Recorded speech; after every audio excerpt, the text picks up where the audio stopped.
Hi guys, it's Lauren. Welcome back to my channel. In this video, I'm going to be telling you guys about 10 horribly botched executions throughout history. So, without further ado, let's get into the video.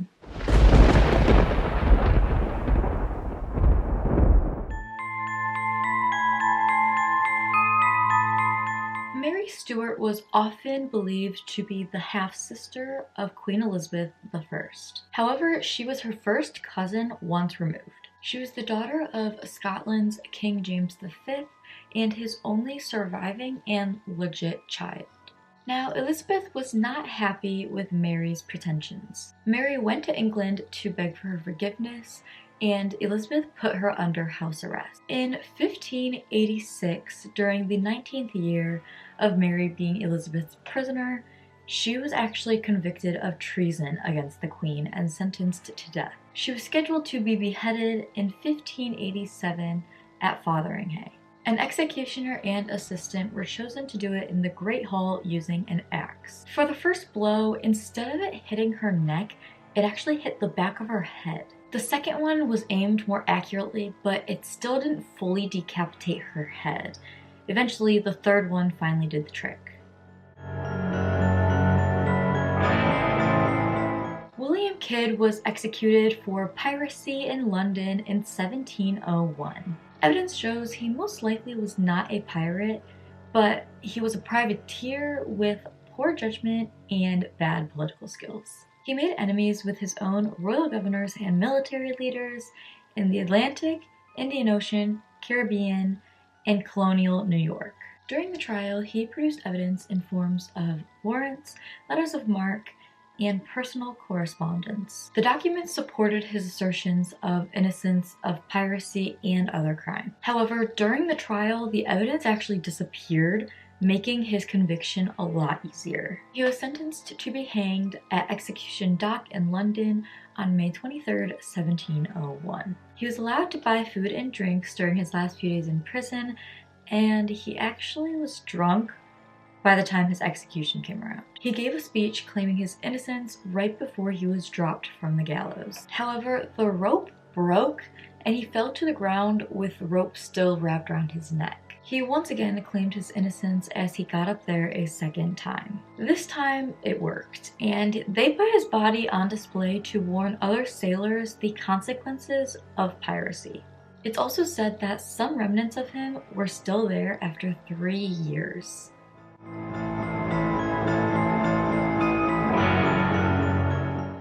Robert was convicted of an attempted assassination on Louis XV in 1757. Now, I don't know if it was Louis or Louis, but considering this was French, I think it was Louis. But if it was completely pronounced differently, let me know, because I'm probably embarrassing myself right now. I also know that the Roman numerals can be pronounced with the name, and I don't know French, so I'm not even going to attempt it. So I'm just gonna stick with the 15th.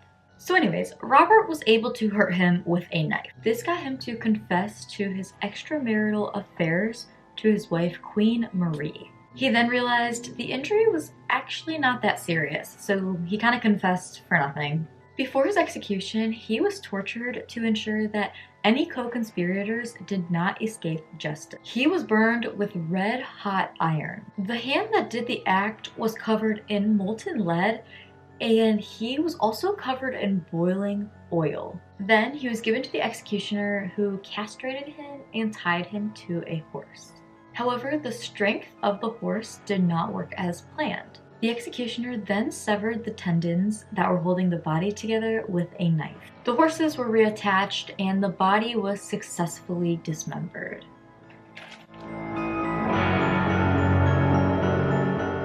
In 1865, Henry was incarcerated in prison. He was a former commander of the Confederate prisoner of war camp in Andersonville, Georgia. He was tried for war crimes committed including murder, conspiracy to commit murder, and other lesser crimes. Over the years, many viewed him as a scapegoat because nobody actually witnessed him commit these crimes. But regardless, he was scheduled to death by hanging. His execution was scheduled for November 10th, 1865 at Old Capitol Prison.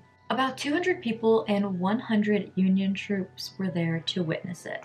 Now, the drop was actually too short, so instead of a quick death, he was actually slowly choked to death.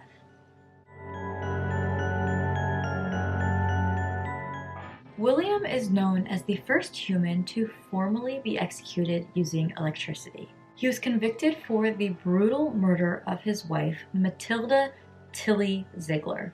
He was incarcerated in New York, and Westinghouse and Edison's voltage wars were arguing on if AC or DC was the preferred method of providing this electrical power. New York authorized execution by electrocution in 1888 using the AC current. William was the first in line by schedule. The execution took place in Auburn Prison in Auburn, New York.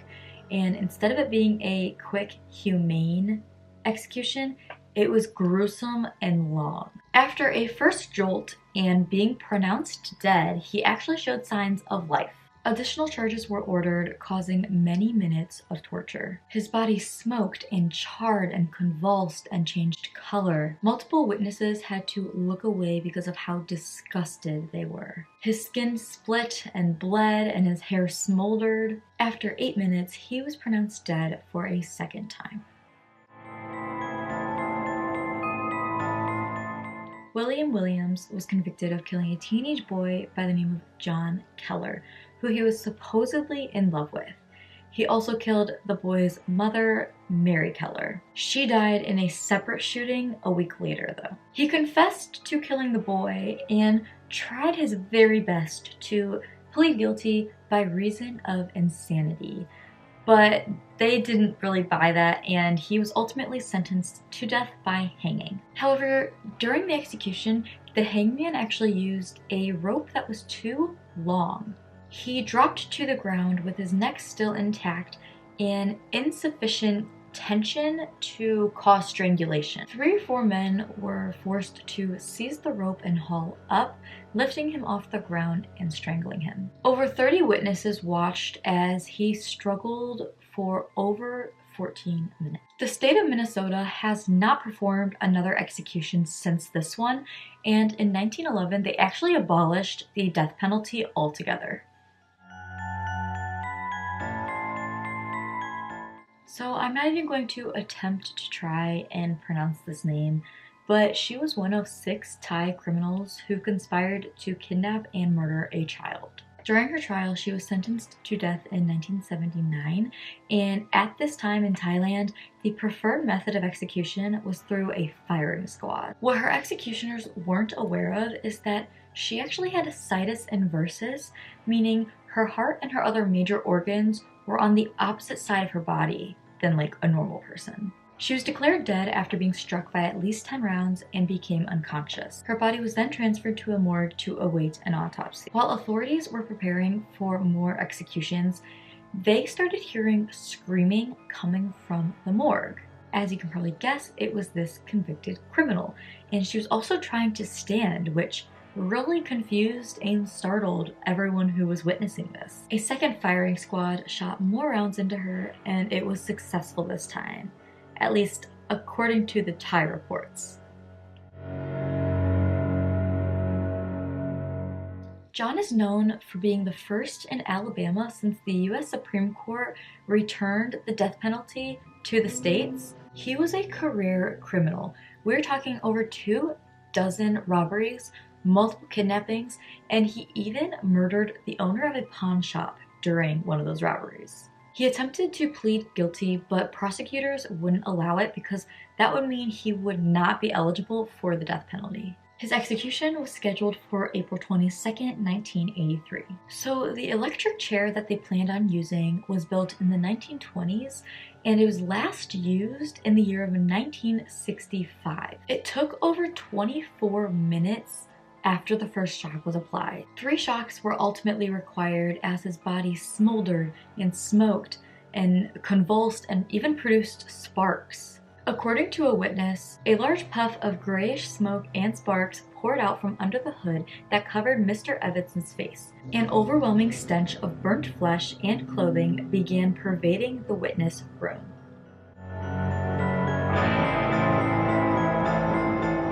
In 1982, Texas became the first American state to use lethal injection for execution. Eventually, as time went on, 32 states and the federal government adopted the lethal injection. It was believed that it was more humane than hanging, gas, electrocution, or the firing squad. In 1989, Stephen McCoy was sentenced to death in Texas. He was a serial killer who committed at least 3 murders with his partner, James Pastor. He also raped 2 of the victims, and Pastor was also executed as well, in case you were wondering. Now, lethal injections are normally performed by medical professionals who know what they're doing for the most part and make sure everything is sanitary. Post-injection infection does not seem like something that would be too worrisome to someone who's going to die anyway, but they do strictly follow the protocols and procedures. And that also goes for the amount of drugs given and the rate of administration.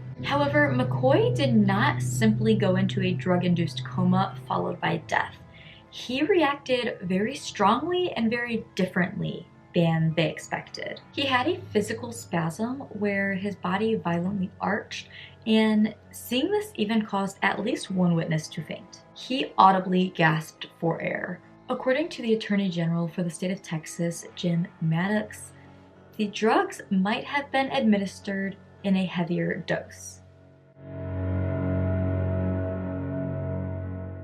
Joseph murdered a gas station attendant during a robbery where, by the way, he only got $60 from. He was arrested in January of 1964, where he confessed to another murder as well. This was all after a failed suicide attempt in custody as well. He was tried and convicted, and he was ultimately sentenced to death.